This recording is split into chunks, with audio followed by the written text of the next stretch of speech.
Bonjour à chacun, bonjour à tous et merci de prendre ce rendez-vous. C'est votre émission Pas de vie. Depuis quelques années, tout le monde s'accorde à dire que l'agriculture biologique est préférable à l'agriculture conventionnelle ou qu'on pourrait appeler agriculture classique. Et ceci pour plusieurs raisons. Des raisons liées notamment à la préservation de l'environnement, à la préservation de la santé humaine.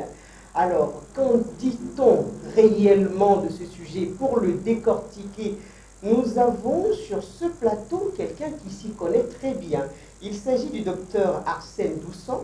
Il est spécialiste en biotechnologie végétale et amélioration des plantes. Il est membre de OSAM ONG et il est chargé de la promotion des produits diététiques.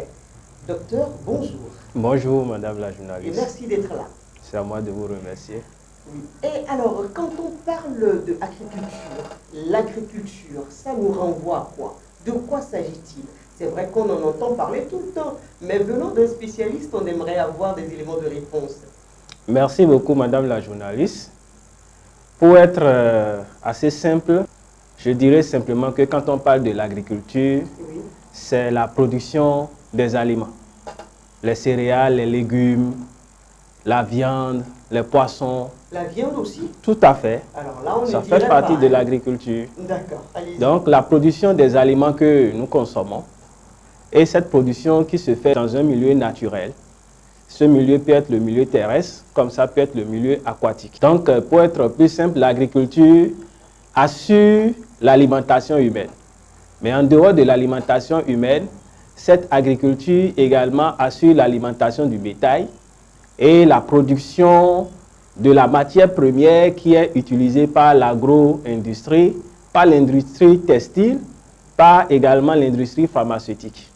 Donc, en termes simples, c'est une grosse industrie finalement. Voilà. Ce qui nous réunit aujourd'hui, c'est l'agriculture biologique dont on entend parler plus souvent. Oui. Il faut consommer bio par-ci et par-là. On se demande à quoi ça retourne concrètement. Merci. Avant de dire exactement ce qu'est l'agriculture biologique, il est important qu'on fasse une petite historique. En réalité, lorsque nous parlons de l'agriculture, vous voyez, le monde a évolué et nous sommes partis au début d'une agriculture de subsistance pour aller vers une agriculture intensive pour nourrir la population humaine. Vous savez, aujourd'hui dans le monde, on parle d'environ 8 milliards de personnes. Et d'ici 2030-2050, les projections font état d'une population mondiale qui est estimée à 9 milliards 7 de personnes. Et il faut nourrir tout ce monde-là. Non seulement il faut nourrir ce monde, mais il se fait que la terre n'est pas extensible. C'est-à-dire que les superficies de terre que nous cultivons n'augmentent pas en quelque sorte. On est obligé de gérer. Vous voyez? Oui. Donc, à un moment donné, l'homme, pour pouvoir s'alimenter, s'est dit qu'il faut aller vers la domestication. La domestication, c'est qu'en temps, vous avez les végétaux, les animaux qui sont à l'état sauvage, que l'homme allait chercher. Et à un moment donné, compte tenu de la pression démographique, il a senti la nécessité de commencer par produire à la maison lui-même ces animaux, ces végétaux-là. Donc c'est comme ça que nous sommes venus à l'agriculture. Et lorsque vous prenez le cas du Bénin, aujourd'hui, vous savez que le secteur agricole représente un secteur pourvoyeur d'emplois. D'abord, on dit que c'est le secteur qui est aujourd'hui utilisé par le gouvernement pour résoudre le problème de la pauvreté. Mais c'est un secteur confus de plus en plus. La jeunesse aujourd'hui, bon, ça c'est une parenthèse, elle n'aime pas trop aller à la terre parce que ça a l'air plus compliqué. De toutes les façons, avec les politiques qui se mènent aujourd'hui, oui, il y a beaucoup de facilités pour que les jeunes aillent à la terre. Mais c'est là toute la problématique. Parce que ce que nous connaissons généralement, c'est l'agriculture classique qui est l'agriculture conventionnelle. Cette agriculture conventionnelle résulte du fait qu'à un moment donné, nous avons commencé par utiliser des produits chimiques pour maximiser la production en réduisant le coût de la production. Et cela... À l'époque, alors, c'était une bonne trouvaille. À l'époque, c'était de l'agriculture. Je dirais que c'est de l'agriculture biologique qui se fait. Au fait, l'agriculture biologique n'est pas nouveau. Ce n'est pas nouveau. Nous sommes juste en train de réinventer une agriculture que nous avons délaissée. D'accord. Est-ce que vous voyez un peu? Oui, j'essaie de Donc, comprendre. déjà, nous avons plusieurs formes d'agriculture. Vous avez l'agriculture classique que nous connaissons aujourd'hui, qui est l'agriculture conventionnelle. Et cette agriculture utilise les produits chimiques, comme je l'ai dit, pour la production. De l'engrais. De l'engrais chimique, même des hormones de croissance pour produire les animaux. Les poulets, les poules qu'on nous envoie par exemple de l'extérieur, ce sont des hormones de croissance. Pourquoi? Parce qu'on les met dans un environnement réduit et parallèlement, on leur donne une alimentation associée à des hormones de croissance pour favoriser leur croissance en un temps record. Donc voilà un peu d'où nous sommes partis. Mais à côté de cette agriculture conventionnelle, classique, vous avez l'agriculture biologique. Mais entre les deux, vous avez d'autres formes d'agriculture. Lesquelles? Vous avez l'agriculture raisonnée. Raisonnée. Raisonnée parce qu'à un moment donné, l'homme s'est rendu compte que l'agriculture conventionnelle, les produits chimiques que nous utilisons, Oui. ont un impact non seulement sur l'environnement, mais sur la santé des producteurs. Donc, on s'est dit qu'il faut de moins en moins utiliser ces produits chimiques-là. On ne peut pas les supprimer du coup, Oui. mais il faut faire l'effort d'apporter à la plante juste le minimum dont la plante a besoin pour se développer. Si je prends le cas des végétaux. Ensuite, nous sommes aujourd'hui, on parle beaucoup plus d'agriculture de précision. Cette agriculture de précision utilise les moyens technologiques, les drones, pour déterminer les superficies, calculer avec précision la quantité d'engrais par plant chez les végétaux qu'on pourrait apporter.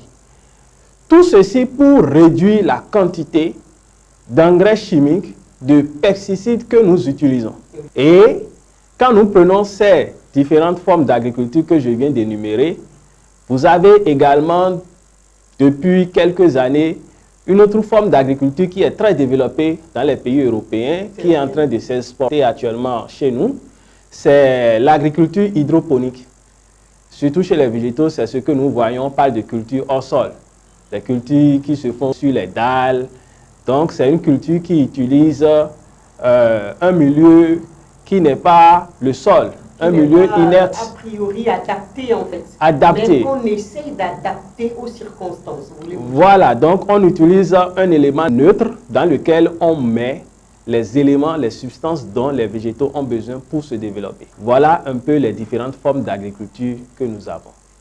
Alors, lorsque nous parlons de l'agriculture biologique, pour revenir à votre question, l'agriculture biologique, je dirais que c'est un mode, un système d'exploitation qui exclut les produits chimiques de synthèse.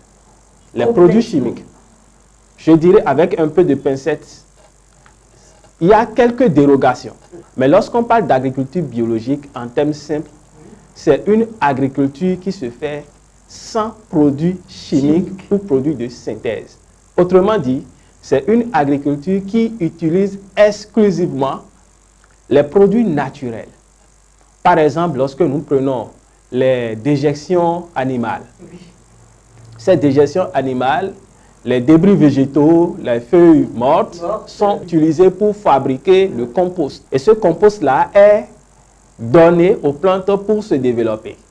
Chez les animaux, par exemple, vous avez un élevage qui se fait à l'air libre, comparativement à l'agriculture classique où on enferme les animaux dans un espace assez réduit, ils n'ont même pas le temps, où ils ne peuvent même pas se mouvoir.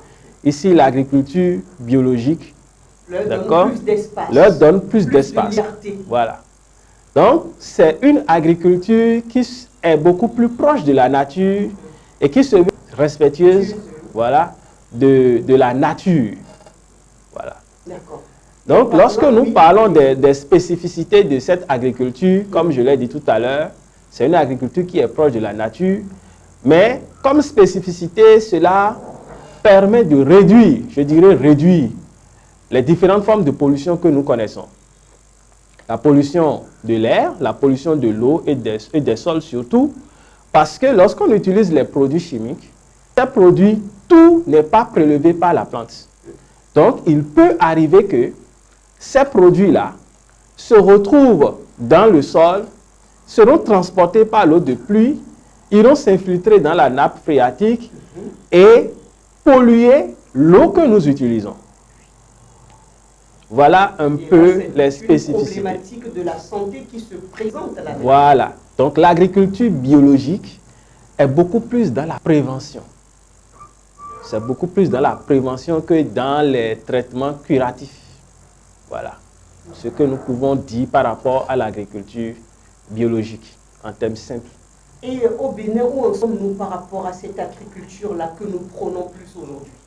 C'est difficile de répondre à cette question parce que déjà, lorsque vous prenez le monde, l'agriculture biologique ne représente qu'au plus entre 7 et 10% des terres cultivables. Wow. C'est vraiment infime. C'est infirme. Très infime. C'est infirme.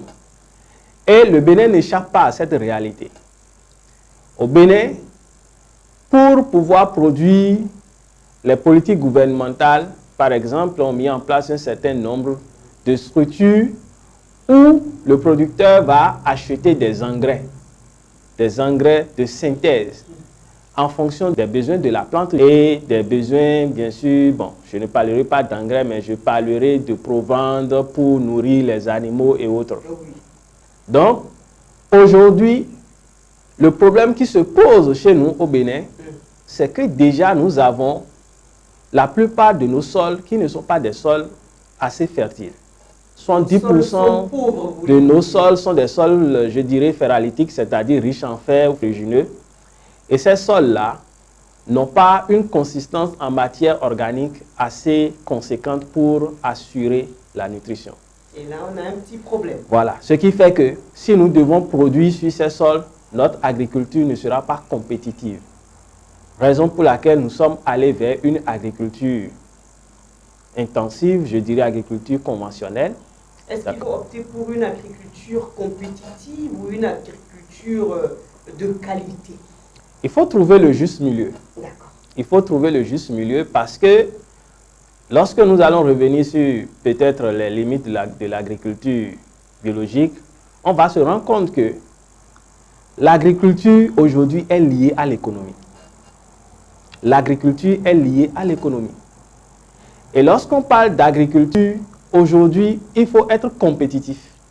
Pour être compétitif, il faut minimiser le coût de production, maximiser la rentabilité pour que les produits qui seront issus de cette agriculture soient des produits accessibles à nous tous. Si je prends le maïs, si le maïs qui quitte l'extérieur coûte moins cher que notre maïs, c'est parce que chez les autres, ils ont opté pour une agriculture qui maximise la rentabilité en utilisant des produits chimiques, mais en utilisant d'autres techniques également.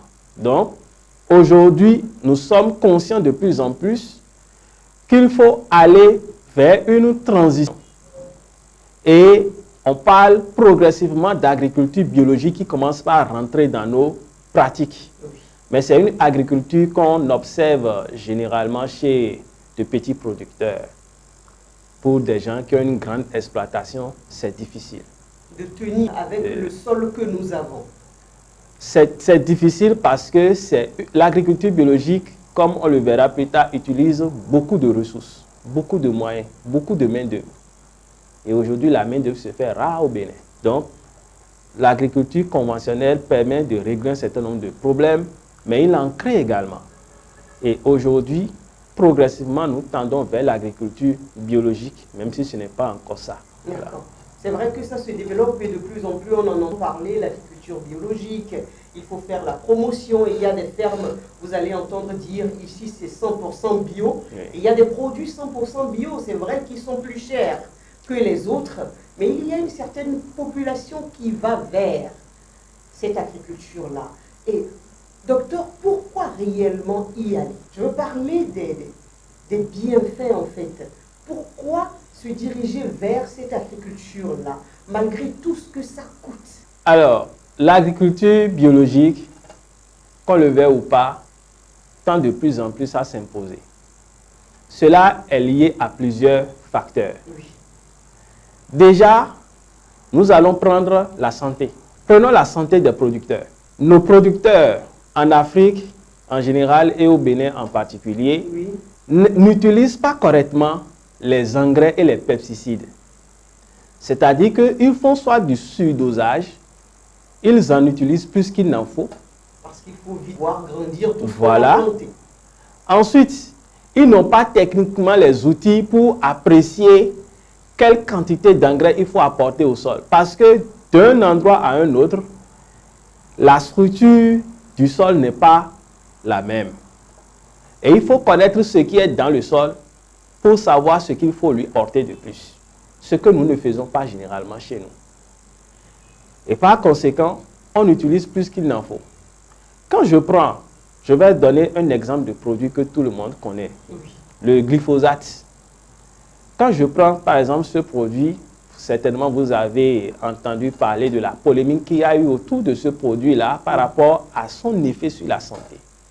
Ce produit, lorsqu'il n'est pas utilisé dans les conditions requises, peut causer un cancer de la peau. Et vous convenez avec moi que la plupart de nos producteurs ne mettent pas des équipements de protection avant de traiter le sol. Est-ce qu'ils sont déjà même informés de ce qu'il Voilà. faut mettre? Donc, il y a un impact sérieux sur la santé des producteurs. Ça a un impact sur la santé des producteurs qui de plus en plus développent des pathologies. Lorsque je viens chez nous autres consommateurs, l'agriculture conventionnelle qui est pratiquée aujourd'hui est associée au phénomène de la malbouffe. Pourquoi? Parce que, vous voyez, l'agriculture conventionnelle, vous avez une production qui est destinée pour la plupart à l'agro-industrie. Et aujourd'hui, nous n'avons plus le temps, nous consommons des produits un peu partout, nous consommons toutes sortes de produits, tout ce que nous trouvons. Or, ces produits que nous utilisons, que nous consommons, qui sont issus de l'agro-industrie, ces produits-là, on a mis des produits pour conserver. Donc, il y a ce que nous appelons des résidus de pesticides qui peuvent se retrouver dans ces produits-là. Oui. Voilà. Parfois, il y a plein de cas comme ça comment je dirais, d'intoxication alimentaire, Voilà. surtout dans le nord du pays. Que nous utilisons. Donc, ça a un impact sur notre alimentation et sur l'environnement qui est le véritable problème. Vous avez la pollution, sur toutes ses formes, surtout la pollution du sol. Nous sommes bientôt dans le mois de décembre où on parle de la journée mondiale du sol. Le thème de cette année est relié à la salinisation de nos sols. Peut-être qu'on va y revenir dans le cadre de cette journée. On va y revenir certainement. Donc, vous voyez, cela signifie qu'il y a un problème. Si nous ne savons pas faire, d'ici quelques années, d'ici 10 ans, d'ici 20 ans, nous aurons de la terre, mais nous ne pourrons pas produire. Parce qu'on l'aura assez dégradé. Parce que ces sols seront assez dégradés et même les produits chimiques que nous allons y mettre ne vont plus régler le problème. Voilà pourquoi aujourd'hui, depuis les années 1950, en Europe, les gens sont aujourd'hui obligés de recourir à nouveau à cette agriculture biologique qui se veut respectueuse de l'environnement, de la santé de l'homme et de la santé du producteur. Docteur, vous avez parlé de l'agriculture biologique, celle conventionnelle. On veut toucher du doigt concrètement les avantages liés à cette agriculture-là qu'on prône aujourd'hui, biologique, et vous l'avez dit également, elle a aussi ses limites. Tout à fait. Très rapidement. Alors, lorsque vous prenez les avantages de l'agriculture biologique, déjà, il suffit de prendre les fruits et les légumes. Au moins sur ça, tout le monde se met d'accord. On constate qu'il y a une différence de qualité des produits bio par rapport aux produits conventionnels. Oui. Lorsque vous achetez une tomate biologique, par exemple, et une tomate conventionnée, vous-même, vous allez voir tout de suite la différence. Celle conventionnelle, elle est vraiment grosse, bien charnue là. Voilà. Mais l'autre, elle ne se conserve pas. Elle ne se conserve pas vite. Ça, c'est vraiment un bon constat. Tandis que la tomate biologique, vous voyez, cela peut se conserver pendant un temps. Si nous prenons les mêmes variétés, bien sûr. Voilà. Ça, c'est déjà un avantage. Et également, il a été constaté que lorsque vous prenez l'alimentation, les consommateurs qui aujourd'hui font recours aux produits biologiques sont des consommateurs qui font beaucoup attention à leur alimentation, à leur équilibre nutritionnel. Vous voyez un peu? Oui, je vois. Donc, déjà, lorsque je prends l'agriculture biologique sur ce côté-là, ça a un avantage parce qu'on fait beaucoup plus attention à ce qu'on mange. Pour le producteur, cela permet de préserver sa santé. Pourquoi? Parce que les produits qu'il aura à manipuler ne sont pas aussi toxiques que ça. Et également sur l'environnement. Parce qu'aujourd'hui, nous sommes dans la restauration des sols, la préservation de l'environnement avec les phénomènes liés au changement climatique. Vous voyez un peu. Donc, voilà quelques avantages de trucs. C'est vrai que tous les scientifiques ne s'accordent pas sur ces avantages. Et pourquoi? C'est lié à une guerre. C'est tout à fait normal. Par exemple, lorsqu'on prend les compositions nutritionnelles, il n'y a pas une différence significative entre les produits bio par rapport aux produits conventionnés, même si la qualité est meilleure de l'autre côté. Mais en termes de composition nutritionnelle, il n'y a pas une grande différence. Le débat reste entier jusqu'à aujourd'hui. Mais l'agriculture biologique présente quelques limites. Nous sommes conscients, et ça il faut le dire, que l'agriculture biologique ne peut pas nourrir tout le monde. Ce n'est pas possible parce que c'est une agriculture extensive. Oui. Voilà. Et c'est une agriculture qui a beaucoup d'exigences. Ça a beaucoup d'exigences. Ça a beaucoup d'exigences déjà en termes de main-d'œuvre. C'est une agriculture qui consomme assez de main-d'œuvre. C'est une agriculture qui est extensive. Donc, pour pouvoir peut-être obtenir un rendement sur 1 hectare pour l'agriculture conventionnelle, il faut aller à 3 hectares pour l'agriculture biologique. Donc, en termes de rendement, le rendement n'est pas aussi meilleur par rapport à l'agriculture conventionnelle. D'accord, docteur. Mais c'est vrai qu'aujourd'hui, avec les techniques de gestion durable des terres, il y a beaucoup de techniques, de pratiques culturelles qui se mettent en place pour améliorer ce qui est déjà fait. Alors, l'ONG OSAM ONG, dont vous êtes membre, Oui. est une ONG qui est spécialisée dans les questions de santé normalement. Tout à fait. Et pourquoi est-ce que vous êtes là pour parler d'agriculture? Pourquoi cette question vous intéresse autant? Lorsque nous parlons de l'agriculture, comme je l'ai dit au début de l'émission, qui parle d'agriculture parle d'alimentation. Une alimentation saine. Est-ce que vous voyez? Et lorsque vous prenez le programme Nutrition Santé de OSAM ONG, c'est un programme qui est beaucoup plus dans l'éducation nutritionnelle, dans la lutte contre certaines maladies liées à la malnutrition, l'obésité par exemple. Est-ce que vous voyez? Et donc, vous avez des nutritionnistes, vous avez des diététiciens qui accompagnent les populations dans une alimentation saine. Vous voyez? Mais aujourd'hui, avec tout ce que nous disons, vous constatez avec moi que qui parle de nutrition parle d'agriculture. Ce n'est pas une affaire de nutritionniste, ce n'est pas une affaire de diététicien, ce n'est pas une affaire de médecin seul, mais c'est une affaire de tout le monde. Parce qu'on parle d'éducation nutritionnelle. Il faut donner la chance aux consommateurs de savoir ce qu'il doit réellement consommer pour préserver sa santé. C'est pour ça que l'ONG est dans la promotion des produits diététiques, dans l'éducation nutritionnelle. Et pour y arriver, il faut fédérer les énergies, mettre ensemble les différentes compétences qui existent pour pouvoir régler ce problème qui de plus en plus prend de l'ampleur dans notre pays, le problème de la malnutrition.